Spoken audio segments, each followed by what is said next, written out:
What's going on, everybody? Welcome back to another episode of the Travis Makes Friends podcast. We're on day number 8 of the 30 days of friendship.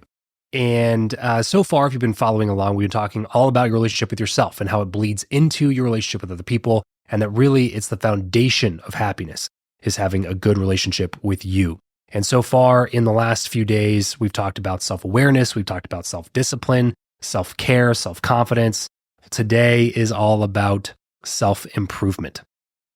Self-improvement. Now, this is one of the things that I'm probably most passionate about, and probably the reason why the show continues with this through line of self-improvement, self-help, and just becoming a better version of you. And I think that the education system in the country is set up in a way that is detrimental for that continued self-improvement, because the very nature of graduation itself implies that learning and growing and changing is something that's done on graduation day. Even though they call it commencement, commencement to me gives this feeling of it's the beginning of your journey of life. It's the beginning of your career. It's the beginning of being done with school, and now you can focus on earning and all this other types of career work. But I think that's wrong. I think that it should be a commencement of now you've learned how to learn is really what it is. And then from that point forward, you should continue learning and growing and changing. And when I first started my show, I think it was Ed Milet who I was talking to. And I could be wrong on that, but I'm pretty like 90% sure it was Ed Milet. And he was talking about how when his kids were younger, he took them to the park one time, and he was talking to this other parent that was there, and they're both watching their kids play. And, you have those polite conversations with the parents at the park like you do. And they were talking about how the kids were just unrecognizable from the kid that they were a year ago, and that they just learned and they grew so much and they changed so much that they just become a new version of themselves. They shed this old version of themselves every single year. It just seems like they do it almost on a monthly basis, a weekly basis. They just they grow so quickly. And, they're kind of relating to each other. And then Ed, kind of out of the blue and instinctually and admittedly kind of on accident, he just kind of blurted it out and just goes, "When did that stop for you?" And it was a question that I let sink in for myself, because I don't think that is a question that a lot of adults have an answer for. And adults, especially with kids, they push their kids to consistently learn, to consistently grow, to be doing their homework, to be changing, to be learning new lessons and pushing themselves. And then the last time they did that, they were in school. The last time they read a book was when it was assigned to them by a professor or a teacher. The last time that they really changed themselves into a new version of themselves was when they were 16. And it hit me like a ton of bricks at the time, because I was pretty young at the time. I would think I was 24, 25 when I had this conversation. And it got me thinking, like, man, I don't want to be that version of a human. I don't want to be the person who doesn't ever continue, who doesn't ever change, who doesn't ever learn, who doesn't ever improve. And I think that most people probably lose sense of that as they get older. And it's, again, the whole system is kind of set up in a way that encourages you to think that you're basically done when you're done with school. And yeah, I think that's just the incorrect way to look at it. And one of the problems with the education system is that it doesn't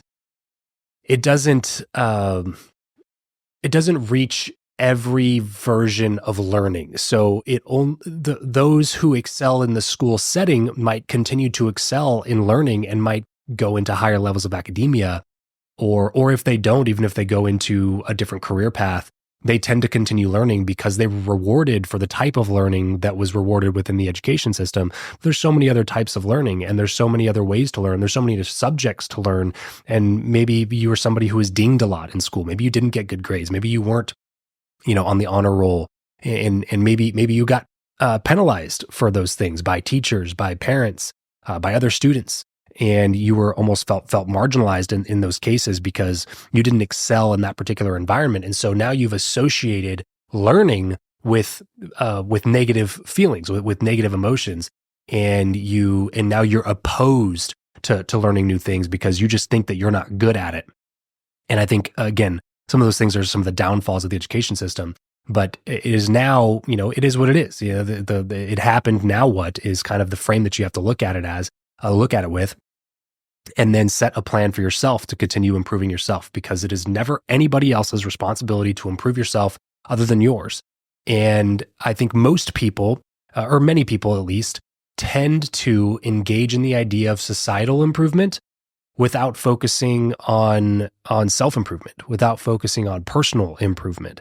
And they're so focused about society, focused on society improving. They're so focused on the social good and social responsibility, and never step up to the plate enough to take personal responsibility over the improvement that they need to make, the improvements that they need to make in their lives to live a better life, to accomplish the things that they want to accomplish. And my thing is that self-improvement, when focused on, will always inevitably lead to social improvement.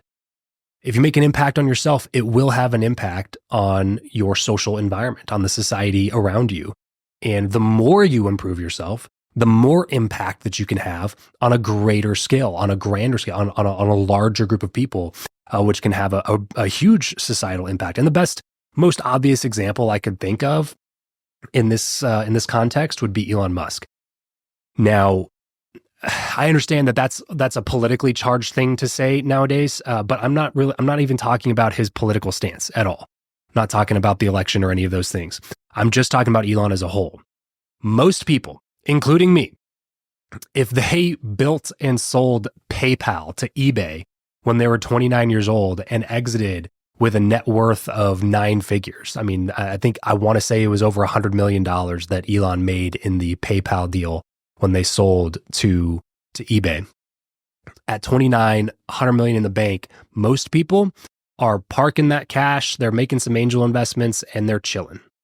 You know, that's generational wealth, over $100 million when you're 29. As long as you don't squander it and piss it all away, you know, you put that in some really smart investments that are really low risk. You're taken care of for the rest of your life, and so are your kids, and so are your kids' kids. However, Elon didn't stop there. He decided to make huge societal impacts and continued to improve himself and to stretch his limits. And then he built Tesla. And the first Tesla that he built wasn't a smashing success. It was the Roadster, and it was very high ticket. It was, 6-figure vehicle that was basically built for the elites in LA. And very few people had one.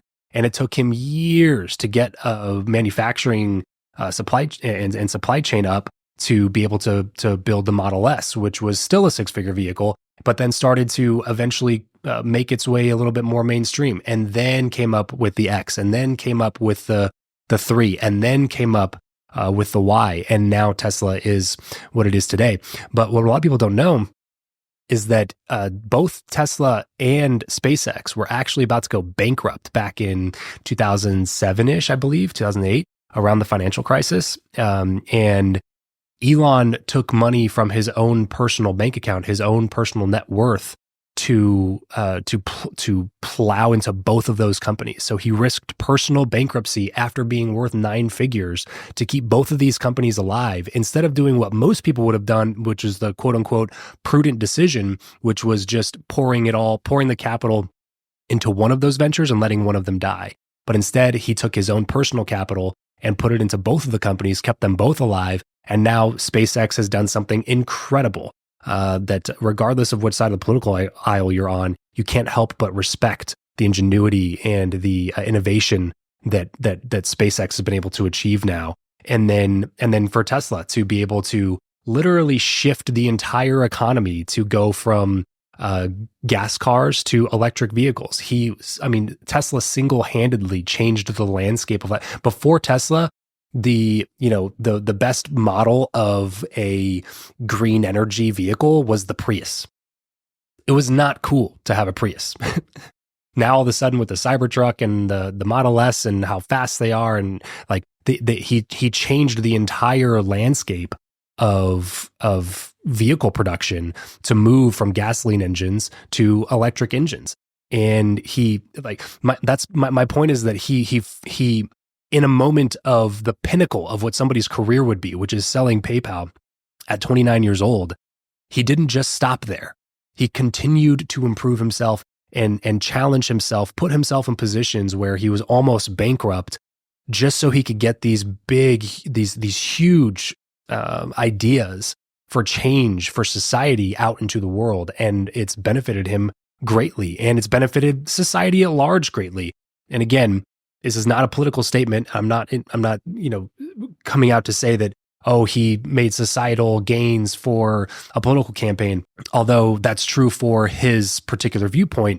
But even if you disagree with him, it should still be a case study to look at what he did in terms of in terms of improving himself to get to the point where he could have that big of an impact on society at large, to push his vision for what the future really meant. And I think if more people adopted this sense of social and personal responsibility improvement, that society at large would be impacted by that. And look, odds are you're not Elon Musk. Okay, neither am I. Nor do I want to be, frankly. And frankly, and I don't even think it's possible for most people. Like the dude is a special once in a generation type of a person. There's only a few of those types of people that come along. But if you improve yourself, what does that do for your immediate relationships? What does that do for your immediate circle? Your friends, your kids, your spouse, the people who spend the most time with you. If you are constantly improving yourself, then the people around you can't help but improve. It will make large impacts on the society that you've built around you, on your social structure. It can't help but do those things. So self-improvement is one of those areas that you have to focus on. Now, I'm not going to go into, a bunch of different topics or a bunch of different sectors of how you should improving yourself. You know how you should improve yourself. It's something that it's inside of you. It's something that there's already areas that maybe you haven't sat down to think about it that much, but you know what they are. So this is the question that I want everybody to focus on who's listening to this. And excuse my voice, I'm still pretty sick here from the last couple of days. My son brought me something back from kindergarten, I think. So excuse the sniffles and potential coughs or whatever else you're hearing. But the one question is, what is the highest leverage area of your life that can be improved? The highest leverage area, meaning that the one thing that you can improve about your life that will by definition seep into all the other areas. It could be your health. It could be your finances. It could be your family. I don't know what that is for you. And I'm not saying, and again, obviously, ideally, you improve everything and everything goes well. But when you try to split focus across a bunch of different areas, you tend not to accomplish anything, right? If you chase two rabbits, you don't catch either one. Just ask yourself this one question. What is the number one highest leverage area in my life for self-improvement? And focus on improving that thing. Sit down, ask yourself those self-awareness questions again to figure out where you are currently. Where do you want to go? And then build a plan to discipline back from the self-discipline episode, to build those habits to then allow yourself to improve those areas. Then when you start improving in those areas, guess what other area that also seeps into? Your self-confidence. So that's why the self-improvement piece I kind of saved it for the end here, because it seeps into self-discipline. You use self-discipline for self-improvement. Self-awareness is required for self-improvement because you can't improve what you won't admit needs to be improved. It seeps into self-confidence because the more you improve, the more confident that you become.